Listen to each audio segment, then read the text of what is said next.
Well, I guess I will start. Could you move to the next one?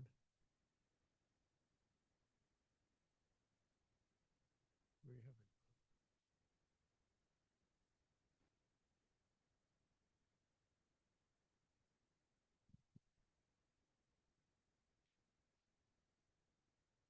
Good afternoon. We'll go ahead and get started.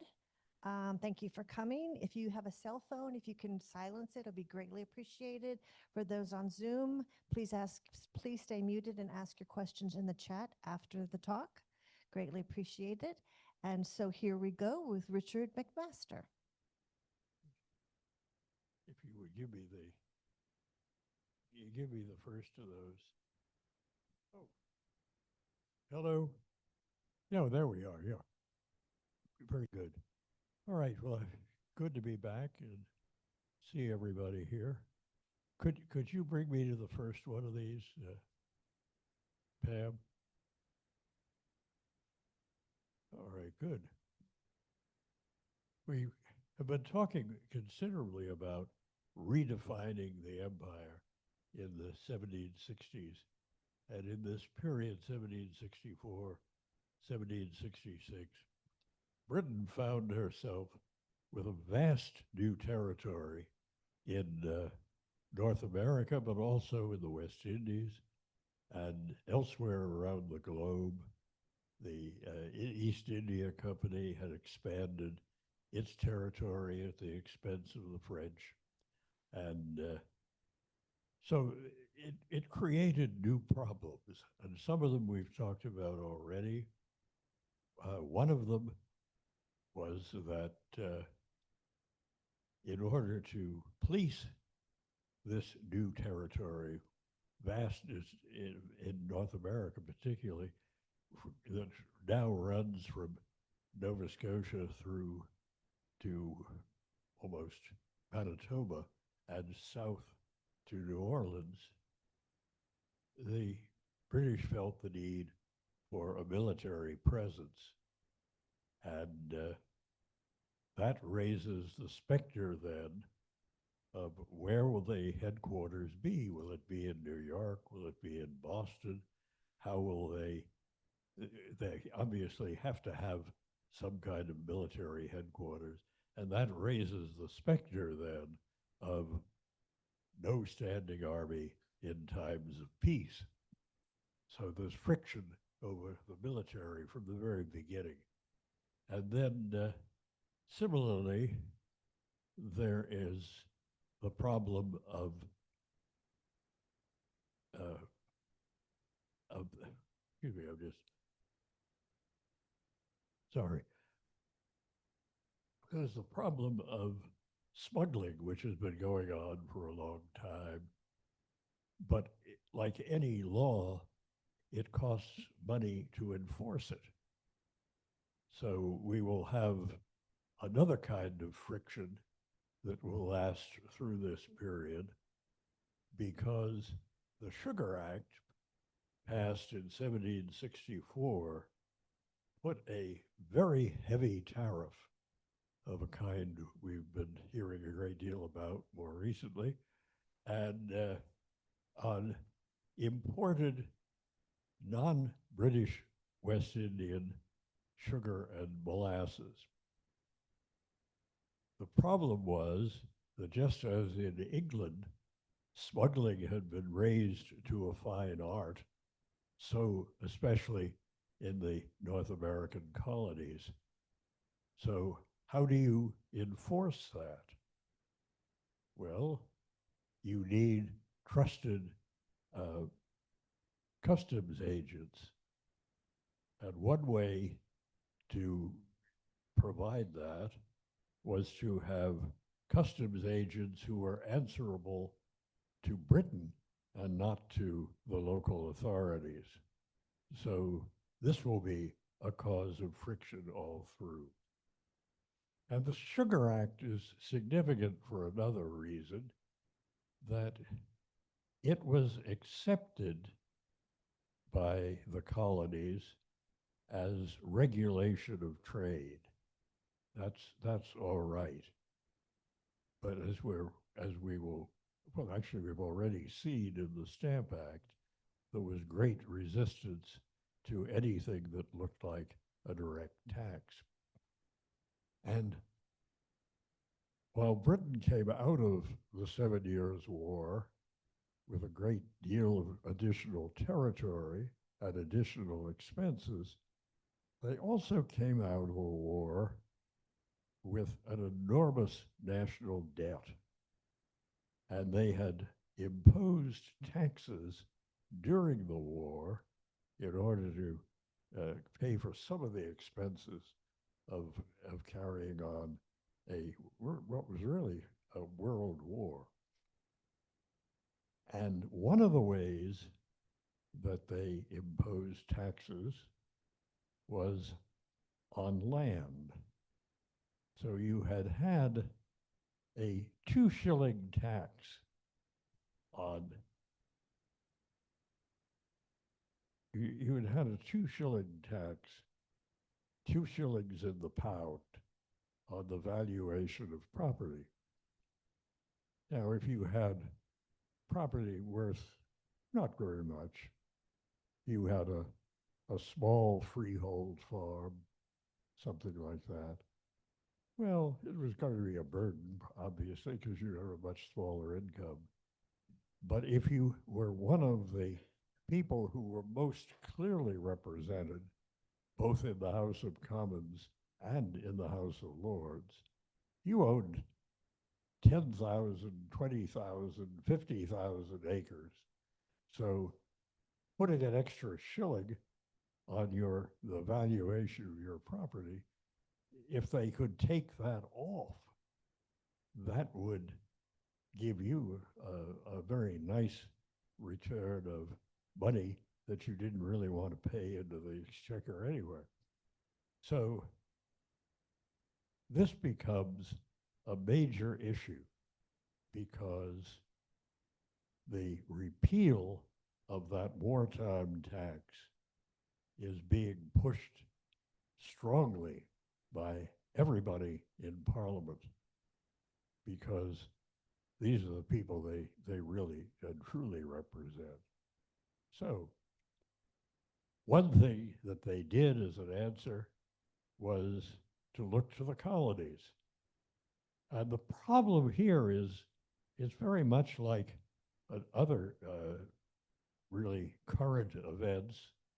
You can think what they are, that if you have an enormous tax relief for the very wealthy landowners who have a strong influence in Parliament, you are not going to be able to make it up with just requiring a 1-penny stamp on a newspaper or a 1-penny stamp on on a legal document, or the bill of lading for a ship unloading goods. So there would always be this desperate gap between what they needed and what pittance they could get out of the colonies. But they stumble into this with the Stamp Act. They extend the stamp duty, which is required in Britain since 1688, and extend it to the colonies with obvious results. The colonial assemblies respond immediately, and they make a distinction that, yes, we are loyal subjects, yes, we are loyal to the king, yes, we respect the jurisdiction of Parliament, and we accept that they have the right to regulate our trade, but we do not give them any slightest claim to be able to raise a tax for revenue. That can only be with the consent of the several colonial assemblies. And this becomes we covered this earlier, but I just want to refresh you on some of it, and me on some of it, that it immediately uh, turns into a almost universal resistance in the colonies. And they hold a Stamp Act Congress where they come up with a, a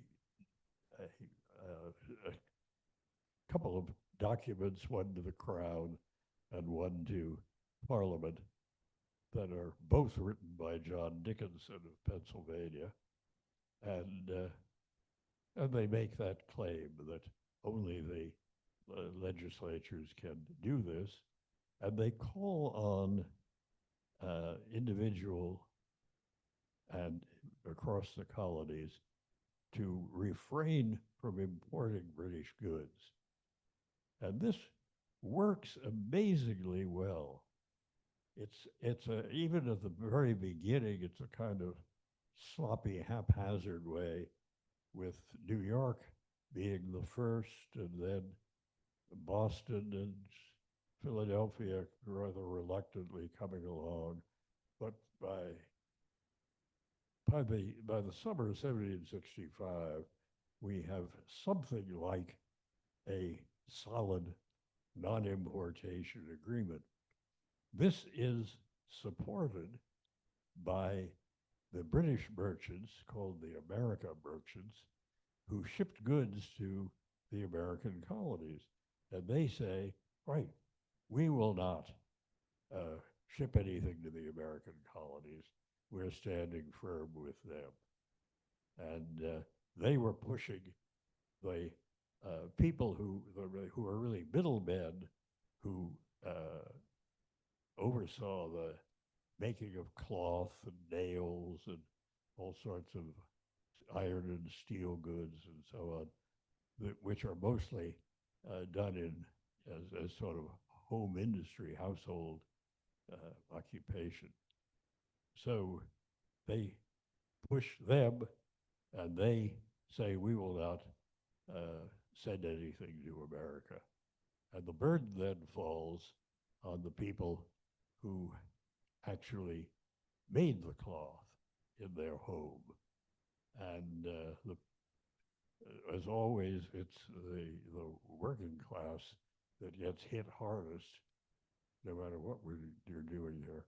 But that's coupled then with the failure of the wheat crop across Britain. So the price of wheat skyrockets, and this lasts for a couple of years. And it also hit on the continent, and the American, the ones in the colonies, the merchants, one or more of them say that the only way we avoided complete bankruptcy in the Stamp Act years was the fact that we were able to ship grain to Spain and Portugal. So anyway, they came out of that firmly convinced that non-importation will work wonders. If we just sort of hold that cap up and wave it, the Parliament will say, oh no, because Parliament repealed the Stamp Act. Under all of this pressure across the board, both at home and in the colonies, they repealed it. And it led to, in the latter part of 1766, led to great rejoicing. New York City erected a statue of King George III riding a horse, and all sorts of bells were pealing everywhere. Although there is one other event that happened in 1766 under the aegis of the Stamp Act crisis, and that was the formation of a more radical groups in different localities known as the Sons of Liberty, because they would take a much stronger line than, well, just we've won, let's reaffirm our allegiance to crown and parliament. Okay, let's take the next one. The empire strikes back. All right. The Declaratory Act in 1766 is a very, very short statement, but it says that Parliament has the undoubted right to levy taxes for revenue on all of His Majesty's dominions, wherever they are. And I was going to put the land tax in there, but I just remind you of that the problem is mainly that they have given a, well, let me just carry that through. 1766 and into 1767, the agitation to get rid of that extra shilling land tax is at its height. And anybody who knew anything about economics in Parliament is adamant that it's absolutely insane. You don't, when you're looking around desperately for revenue to make up a huge deficit, you don't suddenly say, oh yeah, let's give away a huge amount of money by reducing or eliminating a tax. So this is where we come into the Townshend Revenue Act. Charles Townshend, who was, I believe, already Viscount Raynham, and just parenthetically, you probably heard about Washington's spies on Long Island, one of whom was Samuel Townsend, and they lived at a modest farmhouse that was called Raynham Hall because they either knew or believed that they were somehow related to Charles Townshend, Viscount Raynham, and it's illustrative of another thread that we never really pay much attention to, but it's very much there in the colonies of aspirational people who wanted to get coats of arms and name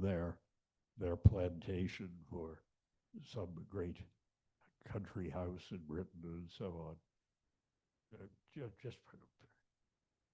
I can't avoid going down rabbit trails. I just want to throw this one in. George Mason of Gunston Hall, for example, had silver engraved with a coat of arms. And when we looked into it, we discovered that George Mason was no more related to the person to whom those arms had been granted than I am. All right. So there we are. Anyway, now back to the story. So Townsend, who did know a good deal about economics and was one of the few people working strenuously to keep that extra shilling in the land tax, drew up a bill that was called the Townshend Revenue Act in 1767. And what it did was, on the grounds that various people publicly, Dickinson, Ben Franklin, others, had said, you know, you have a perfect right to regulate our trade. It's just a direct tax we're not going to accept. So he was raising a pitifully small revenue by putting a tax on things like glass and nails and various kinds of iron goods. And not so high that they couldn't continue to be imported, but at least what they're on the article of tea. So the American colonies, almost to a man, respond that this is not the regulation of trade. This is raising a revenue in the guise of regulating trade. So they all began then to respond in 1768, particularly with non-importation agreements. And the result, ultimately, in 1770, is that Parliament backs down again. Non-importation works. They just left the tax on tea. So you could import all the glass you wanted. You wouldn't have to pay an extra tariff on it or anything like that. Now,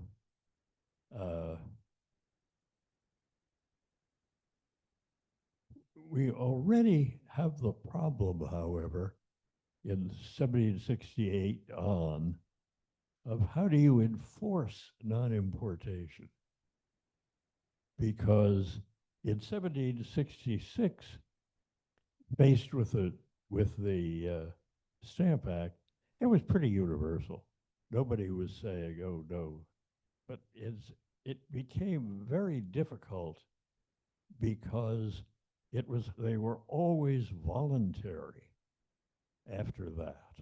Well, they were voluntary then, but they were the voluntary agreements. So if you were an importer of dry goods from Britain and calicos from India, and you said, all right, I won't order any, I won't accept any if you send them, I'll send them back. And your competitor down the street is having a wonderful sale on the very same articles, you might begin to worry about, am I just committing financial suicide rather than achieving anything? So there's always a problem of how would you enforce it? And now we come to the next stage, if you would. Yes. Yes. All right. And this is going to involve tea. The one that remained was the tax on tea. In 1772, all the other taxes were repealed in 1770, and this was continuing. In 1772, the Ayr Bank in Glasgow, Scotland, failed. It was a bank that was deeply involved with the Chesapeake, financing the Glasgow tobacco merchants who had been slowly gaining a bigger and bigger share of the market in Virginia and Maryland. And also, they had a lot of West Indian investments. They went down. Well, banks fail. But it became a domino effect. The Ayr Bank went down, and then a big London bank went down, and a number of large exporter-importers filed for bankruptcy. Everything but the Bank of England seemed to be collapsing. So this had a strong effect in the colonies, especially in the Chesapeake, where they had a lot of debt to the British merchants, and who naturally wanted to call in all their debt, and that becomes a real issue in Virginia and Maryland. But it also affected the East India Company.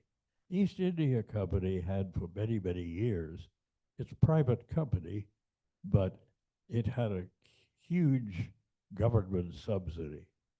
Well, with all the problems of raising enough revenue, and, and by now they have actually uh, uh, repealed the land tax, so there's a huge deficit there.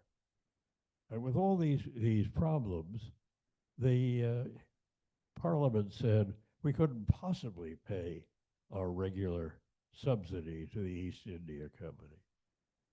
Well, desperate East India Company said, well, what could you do for us? Well, they came up with a scheme, which was that we will not have any tax on exporting your tea. We will give you a monopoly of the British possessions in North America and in the West Indies, and you can ship all of your tea, and of course, when you land it, they will pay a tax, and that will be going to Westminster. So that leads, as everybody knows, by now the Sons of Liberty, especially in New England, are very strong, and while they are radical, they popular opinion has moved more and more in toward this radical viewpoint.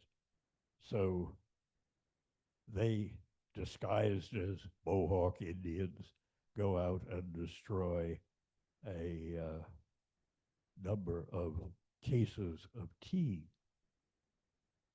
And I saw a figure for it. I can never remember numbers, so I won't attempt to give you the number, but it was estimated that the amount of tea thrown into Boston Harbor would have supplied thousands and thousands and thousands of cups of tea for, but more than the population of North America was at that time. So they destroyed a lot of valuable property. Now, interestingly, in some other colonies, they had less problem. In New York, when the tea fleet arrived, the mayor and the governor simply said, why don't you sail back? And apparently the captains of the ship said, oh, okay, we'll go back. And Philadelphia was a very interesting case because one of the major merchants, American merchants in the colonies, he had interests all over, and was Thomas Willig. And Thomas Willig agreed with the captain of, I think they were only sending one or two ships to Philadelphia for some reason, and he agreed with the captains that he would personally pay the port charges, that he would pay to supply the food and so on for a return journey, and that he would pay the sailors for their extra time. So he was a wealthy man, he could afford it, but it was a very generous gesture. So the result was that the Philadelphia non-Tea Party was a complete friendly operation, you know. We came and we left, and they were very nice, you know. So anyway, the reaction in Britain, however, in the Parliament, when news comes in, I think it's in March, maybe a little bit earlier, February 1774, of what had happened in Boston in December, Parliament is enraged, and they pass a number of bills. One is to bring the British troops back They had been moved out, they'd initially arrived in Boston in 1768. They had been moved out after the so-called Boston Massacre in 1770, and which was just a riot. And then and they were kept at Castle William on an island out in Boston, way out in Boston Harbor. And now they were brought back into the town. They were the royal governor was replaced by a military governor, General Thomas Gage. The port of Boston was closed. There could be no shipping in or out of Boston. And just incidentally, because they were debating it at the time when they got the news of the Tea Party, they passed the Quebec Act. The Quebec Act organized the territory of really of New France to the west and north of the old English colonies, and they provided perfectly reasonable and natural arrangements. They had a royal governor and council, but they were able to elect their legislature. And because so many, if not all the French-speaking people were Roman Catholics, they gave full toleration and allowed Catholics to vote. Now remember, Catholics were not allowed to vote in either Great Britain or Ireland under the then existing laws.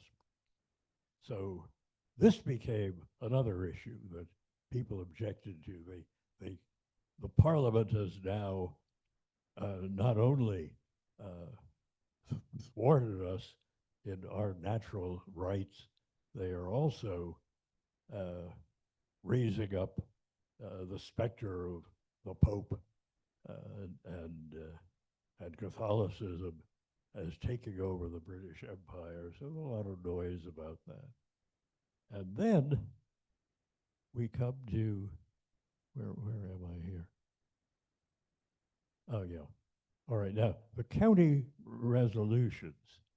One of the immediate responses to the 1774 bill in Parliament, and it took some time for that news to get to the American colonies, they reached Boston in May 1774, and they sent dispatch riders to all the other colonies, and they got to Williamsburg just as the Virginia Assembly or House of Burgesses was breaking up. So they immediately had a meeting in a tavern and decided that they would call another independent, not the House of Burgesses, but another independent meeting, a legislature really, and but that would require every county to have meetings to look into what they needed to do to respond to this dreadful crisis. And so we got county resolution, and this was done in almost every one of the other colonies very quickly over the late spring and summer of 1774. And they all had all sorts of things added in. It was more than just we stand with Boston. It was rehearsing many of the grievances that they felt, and in some counties, adding very, very far-sighted democratic ideas, and especially in western counties like in the Carolinas and Pennsylvania. And then they all called for a meeting of a first, well, of a Continental Congress to respond to this. The Continental Congress, meeting in Philadelphia in 1774, was again very, very much influenced by the writings of John Dickinson. He had published a series of newspaper articles and under the heading of Letters of a Pennsylvania Farmer. And the point of these was that there is no distinction. He had made it himself before, but there is no possible distinction between a tax that is for revenue and a tariff or excise tax that allegedly is for regulating trade. So any imposition of any cost other than by their own local legislature was illegal and unconstitutional. At the same time, they are still loyal subjects of the crown. They have no desire to do otherwise. And they also call for a complete continental boycott of British goods to begin in December of 1774. And if these issues have not been resolved, to have a non-exportation agreement colony-wide or country-wide in September, by September 1775. And also because, as we'd been seeing for the last few years, it's almost impossible to enforce a voluntary agreement. They now called for committees of correspondence and safety in every county to enforce non-importation. And they did. They, in one case, burned the ship. In others, they took a cargo out, burned it. And in many cases, they simply told the importer that you can't do this, you are in violation of the liberties of America, and we are confiscating everything there. So we end this period and this extended talk with a quasi-autonomous government side by side with the royal colonial governments, and obviously with king and parliament at home in Britain. And we are now, as we come to the end of 1774, all that closer to independence. So let's stop at that point, and I thank you for your patience. Thank you.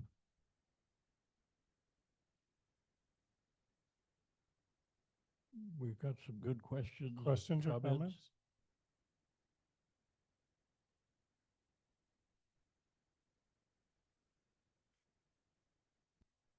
As I recall, one of the ruffians who threw the tea overboard became president of the United States.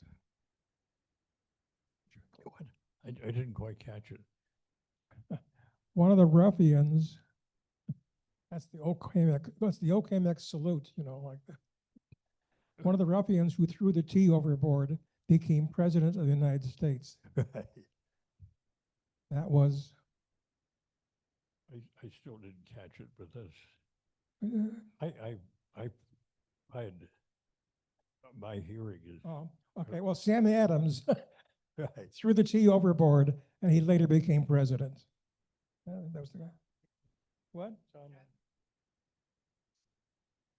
Hey, what? He's saying John Adams was involved in. Okay, well, Oh, John Adams was Sam involved. Adams. Sam Yeah. Adams Yes, was part of the Tea Party, as I recall. yeah. Yes, Okay, Yes. that's it. yes. He was one of the Massachusetts radicals.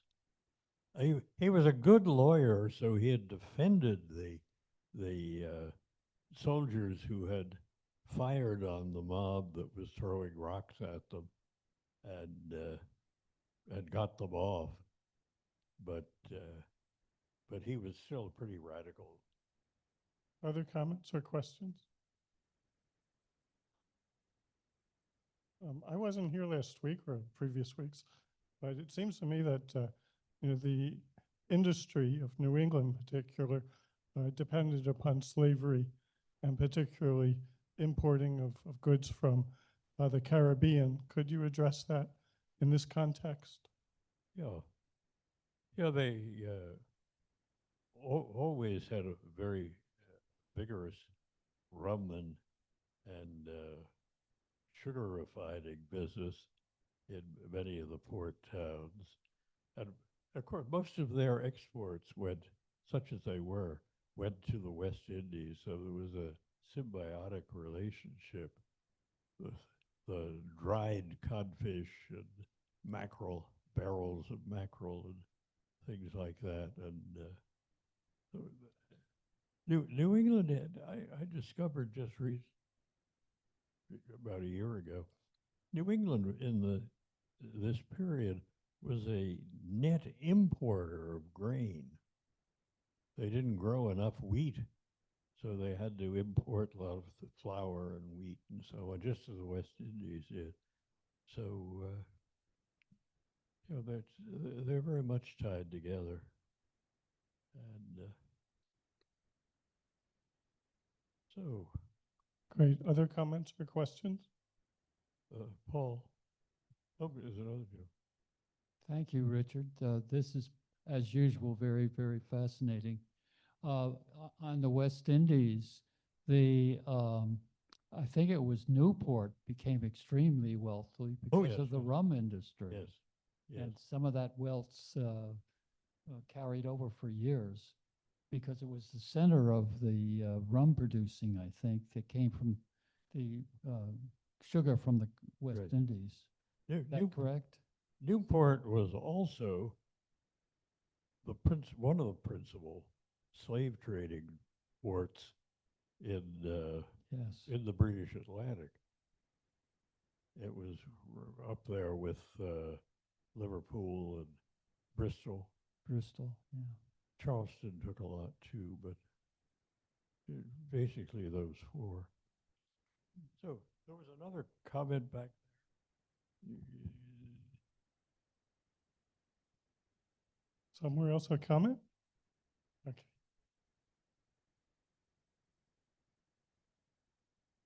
I'm wondering if there's any evidence that France was meddling in the colonies at this time to encourage rebellion against Britain. Once again, I had trouble hearing you. So I- it's not is- your fault. It's the mic. Is there any evidence that France was meddling in the colonies during this time to encourage resistance to British laws? Not that I know of, but I'm sure they'd be very happy with all of these problems, and they would be the principal allies then of the independent states. I'm trying to think. I'm not. I can't think of any way in which they were directly doing anything. They had been pretty well trounced, and Quebec became quite loyal. They had, apparently the 1774 Act, you would think a restive population didn't speak English, had nothing to do with the British Crown, would have been unhappy with them. But they seemed very quickly to have been quite loyal and indifferent to the people in the 13 colonies. And it was a very large colony of Nova Scotia, which included a whole of the Canadian Maritimes at that time. There were a lot of land companies from the American from the future United States that were settling people there, and there was a big immigration from Scotland. So you had a lot of transplanted New Englanders in Nova Scotia at that time, and these folks uniformly, when the revolution started after Lexington and Concord, uniformly said, we will not allow ourselves to be mustered as a militia. We will not take up arms against our brothers in New England. So there was an interesting link there, that the Maritimes, to a large extent, looked to New England and the rest of the 13, and whereas Quebec looked more to Westminster and Britain. So anyway, well, thank you again. I want to get down to see my wife. My wife is in skilled nursing down here. I want to get down and see her.